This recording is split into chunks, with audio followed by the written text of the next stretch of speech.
Hey everybody, welcome back to Simple Acre Homestead. If you don't remember, my name is Bert. We're glad to have you back. Cindy's behind the camera, my partner in life here, my wife. So when we left off last week, we had installed the gate and I was behind bars, so to speak. Anyway, we're going to show you our progress. We've actually got quite a bit done. We're very close to having this wrapped up. And once this is all wrapped up, we're going to do a video and show you guys the cost to put these two barns into use here on our slightly less than 1 acre homestead. But anyway, let's show you what we did here. So we got the gate up like we talked about, and we were not sure how the goats would treat the wall of the barn.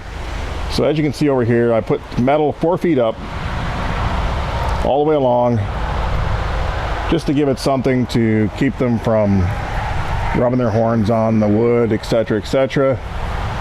I wanted to make sure the fence, we just use field fence, but in order to be able to run tension wire, which I may or may not need to do, but if I need to do it, I want to make sure this fence was going to be sturdy.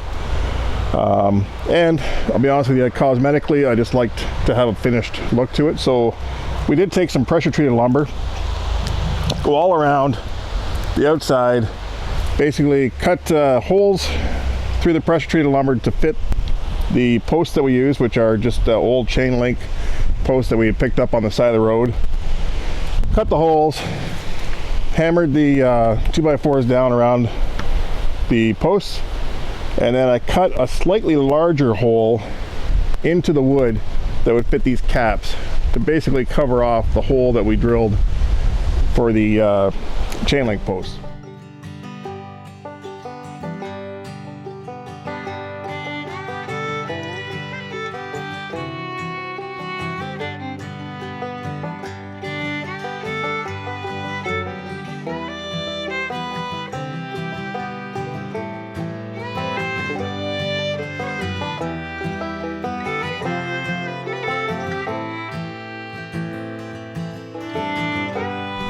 So we've completed that. I'm pretty happy with it. I've been pouring a lot of time into these barns, so I want them to cosmetically look good as well as function very well. I still have to wrap these posts. As you can see here, I kind of did a little test. Cindy had a good idea with the leftover, I'm going blank, the big O tile to wrap it around the post. Now it won't quite fit, but what I'm thinking about doing is just doubling it up, go from the other side, and I only need to go 4 or 5 feet up. These are just Nigerian Dwarf Goats, and I think that will actually do the trick. I don't want to go, I could go out and buy 5 or 6 inch tile, but at this point we have spent quite a bit of money, and we're going to talk about that in an upcoming episode for you. But I want to use what I had. I don't want to add any more costs that I've already been adding. So that's going to happen. Let's go into the barn here and I'll show you what I did the last few days. So if you remember, in the rabbit and quail barn we called it a mini loft, which was basically almost a 3-foot shelf all along one side. We went about this one a little differently. We actually put I'm calling it a floating loft because it does not touch the front or the back wall. It's 2 feet from the back and there's another 6 feet from the front. So we'll show you that.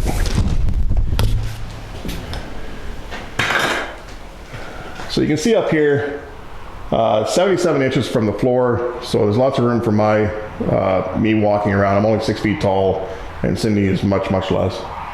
So we got lots of room there. I'm reinforcing it so I can keep some hay up there. After we put the loft in, we realized, okay, it's making it pretty dark, so I had to add another light, which is no big deal. But as you can see, so we reinforced this. We put these posts in for framing for our chain link gate, which was also a free by the side of the road pickup that we did last year, and we saved it for put it to use. But if you come to the back, there's a good section here, 2 feet, that's wide open, so we can access it from this side. And my other concern, the reason I did not want to go all the way to the back, as you guys saw in both barns, I did put ventilation in because they're insulated well, but we do have to have air moving still. We don't want an ammonia buildup to threaten the animals, etc., etc. So what we've done is we've got an ink bird in here and a fan controller, so as we're going into the winter months, I can turn the fan way down to the lowest speed I can possibly go without burning out the motor. But it also allows the air to flow and hopefully not suck all the heat out. You guys already saw the door to Narnia, as we call it, that goes out into that nice open yard we're working on.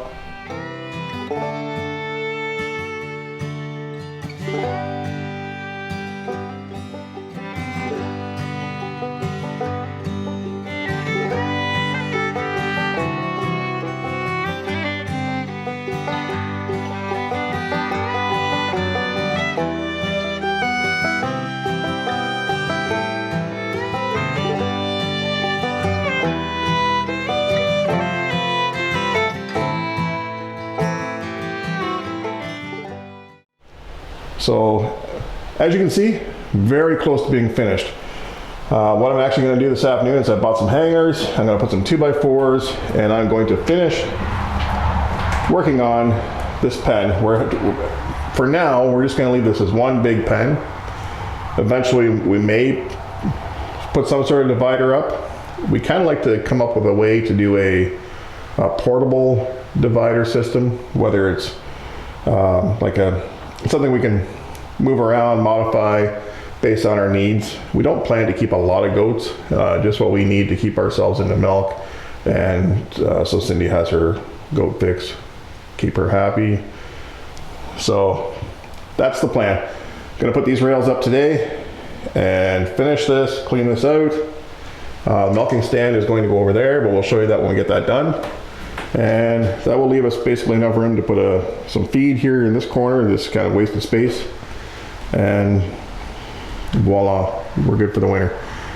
May also put a board around on the inside of the pen. I've been reading on some goat forums that people don't really have too much trouble with their goats chewing on OSB. So initially I was going to protect all that. I'm going to wait and see if I need to, because to go out and buy more metal, I can, but do I need to? So we'll see.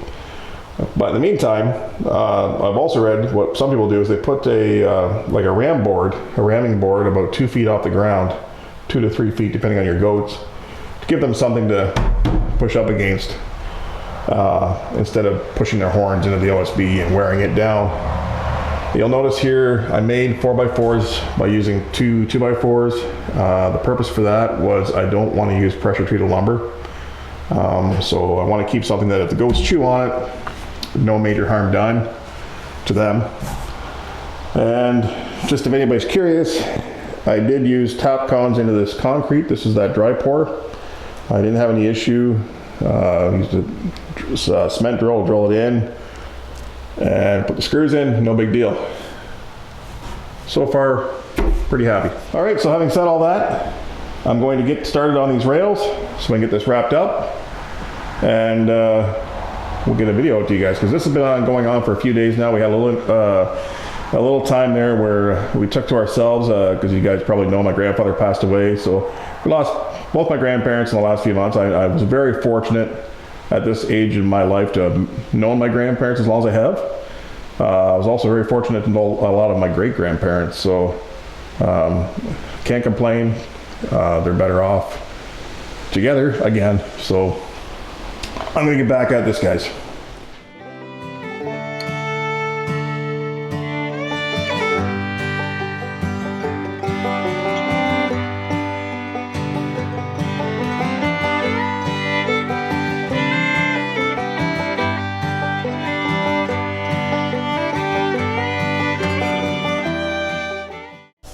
Okay, as you can see, one side's done. This side will be done very shortly. Cindy's actually started the coffee so that get this done, went on a break, and I'll come back and clean up. You might notice I'm using hangers and 2x4s. The reason I'm doing that, the same reason I did the spruce for the poles, is if the goats chew on it, I don't want to have to worry about making it difficult to change them. So one thing the hangers allow me to do is I can remove one piece without a big deal, put a new piece in, or it just makes it easier if I do happen to have to adjust the gaps. It's far cheaper, I know, just to throw some long screws in there or use some nails, but I want to keep it so that I can remove pieces if I need to and not do a lot of damage, reuse the same wood, etc. So that is why I'm doing that, in case you're wondering. So anyway guys, like, subscribe, share if you will. We'll see you next time.